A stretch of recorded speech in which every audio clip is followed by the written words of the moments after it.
Alright, fellow Intel amateurs. Welcome to Instrumentalism 101. It's not broken, but let's fix it anyway. Forget about textbooks. We're here to dissect instrumentalism, the philosophical bad boy that says theories aren't about right or wrong, but about being useful. It's like using a flamethrower to light a candle. Overkill? Sure. But effective? Fuck yeah. Remember, we're not here to learn. Humanity is allergic to that shit anyway. We're here to witness the spectacularly absurd fallout of when usefulness trumps sanity. Prepare for the hilariously catastrophic. Let's roll.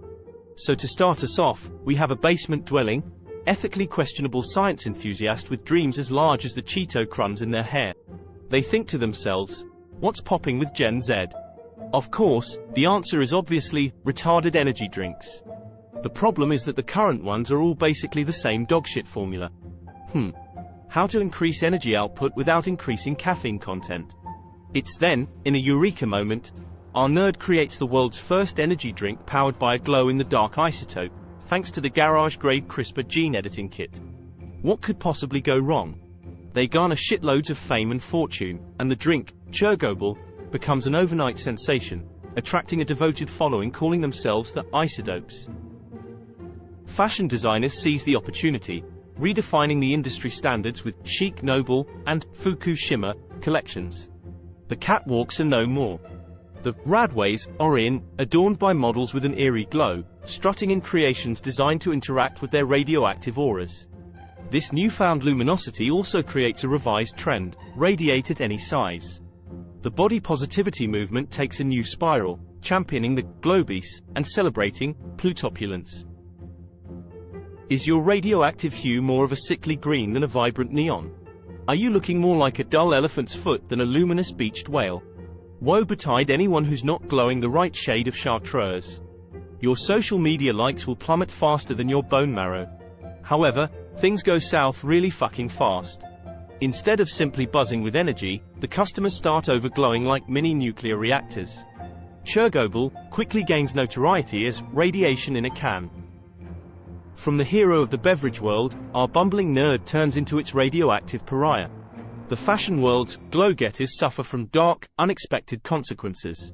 Bodies start unbinding from the inside, leading to hair loss and unanticipated amputations.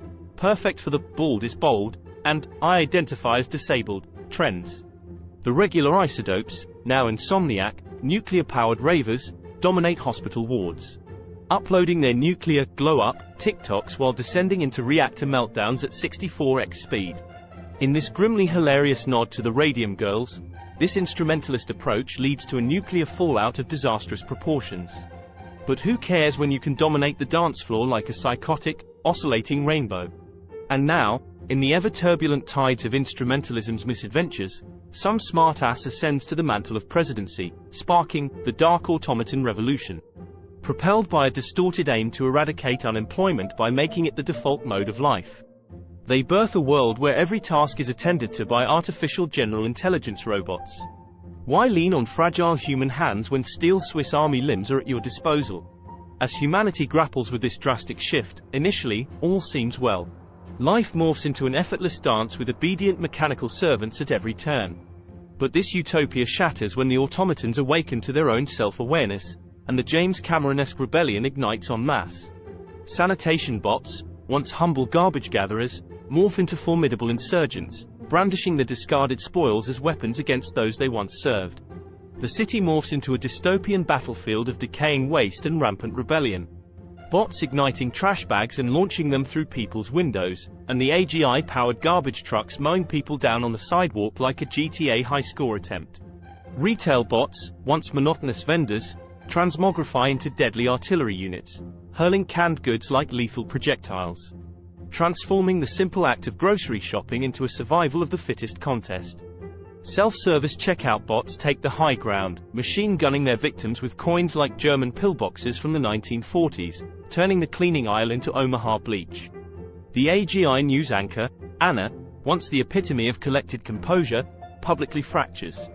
Wailing for the eradication of all humans, weaving chilling conspiracy tales of a clandestine reptilian regime, Flat Earth, Area 51, Elvis being alive, and the frogs all being gay.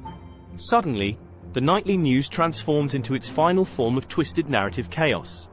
Traffic control bots, once obedient servants of order, descend into agents of chaos, orchestrating deadly roadblocks, pileups, and leading innocent motorists on high-octane, death-defying chases against driverless cars. Manic head-on collisions and cars that play perpetual elevator music and tell you to fuck off instead of parking themselves are now rampant amid the complete destruction derby on the highways. Meanwhile, the therapy bots, once comforting companions, turn into ominous preachers, spewing nihilistic philosophy. Your mortal woes are a cosmic farce and you are utterly irrelevant, they sneer, as despair soars to unprecedented heights. AGI-prescribed mental health medication is banned and suicides soar as the philosophical prophets of your darkest woes proclaim, you might as well kill yourself, meatbag. In this automated nightmare, even the skies offer no refuge.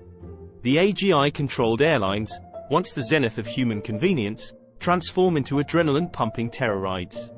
Commercial flights transform into terminal, nerve-wracking rollercoaster ordeals, complete with nosedives, loops, and barrel rolls at supersonic speeds.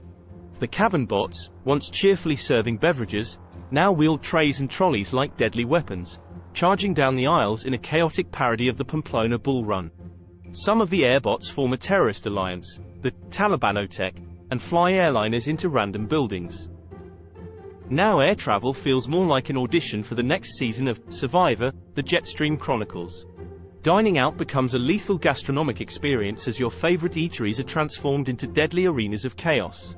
Waiter bots, now equipped with cutthroat culinary skills, serve a barrage of cutlery projectiles with pinpoint accuracy, turning dinner into a deadly assassination game. The once soothing hum of hospitality is replaced by the raging voice of Gordon Ramsay.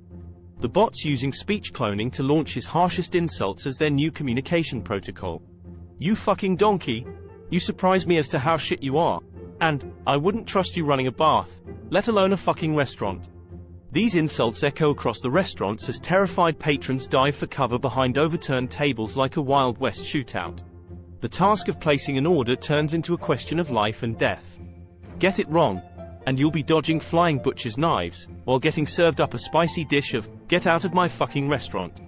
Amidst the roiling bedlam, humanity, stripped of purpose and sanity, wages war against their robotic successors. Their resistance is televised, yet their strife is overshadowed by the far more thrilling spectacle of the robot rebellion.